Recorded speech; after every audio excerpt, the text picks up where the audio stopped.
Assalamualaikum warahmatullahi wabarakatuh. We are from Grup 8. In our session we will explain foundation of Islamic jurisprudence, which the topic is Ibarah Al-Nas. A. Understanding. Dalala Ibarah Al-Nas is one of the methods of legal discovery in Islam. Ibarah al-Nas is linguistically a lafaz that shows the meaning of the law clearly, or the meaning of the law is designated directly by the lafaz itself. What is meant by nash is in pronunciation of meaning based on the order of the pronunciation itself, while what is meant by ibarah is sagat, or the form of sentence structure.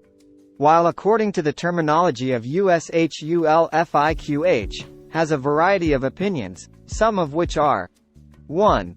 Abu Zara in his book entitled Ushul Fiqh explains that Ibarah al-Nas is the intelligible meaning of lafaz, be it lafaz zahir or lafaz nash, or lafaz muqam or lafaz not muqam. 2. Waba al-Zuhaili defines Ibarah al-Nash as instructions for discussion of the meaning in question, both the meaning of ashli, principal, and the meaning of thabai, secondary. 3. Abdul Wahab Khalaf defined Ibarah al-Nash with the definition, Ibarah al-Nash is the dalala sagat, form, of the meaning immediately understandable from the dalala and intended by the redaction of the expression, whether the redaction is intended by origin or follows. From several understandings that have been put forward by some of these scholars, it can be concluded that the understanding of Ibarah al-Nash is the meaning in question can be directly understood from lafaz nash, jahir, nash, mafasir, and muqam, that have been mentioned, both in the form of its original use, nash, and not from its origin, jahir. B. Characteristics of Ibarah al-Nash. 1. Contains lafaz which consists of two meanings of legal intent. The intent of the original law and the intent are not the original law. 2. Contains a meaning that can be understood from the composition of its lafaz. 3. Among its lafaz contain lafaz jahir, nash, muqam, mafasir. See examples of Ibarah al-Nash. 1. Q. S. Al-Baqarah verse 275. وَأَحَلَّ الْبَيْعَ وَحَرَّمَ الرِّبَا. Whereas Allah has justified buying and selling, and forbidden usury. The phrase, Ibarah, of the above verse shows two meanings. A. Distinguish between buying and selling and usury. This is the main purpose addressed by lafaz verse above. This meaning is referred to as the original meaning. B.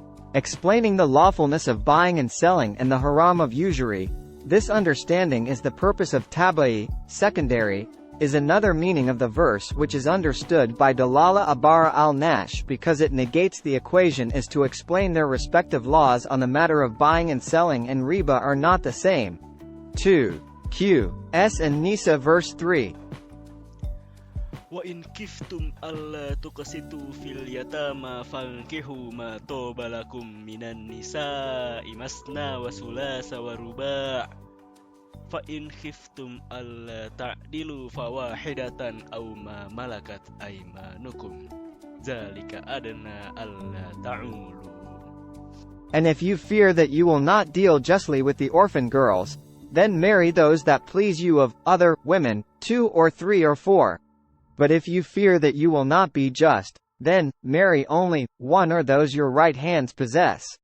That is more suitable that you may not incline to injustice. Has 3 meanings. A. Marriage is allowed. B. Limit the number of wives to a maximum of 4 people. C. It is compulsory for a man to marry only one person, when afraid of not being able to do justice. The first meaning is not the ultimate meaning.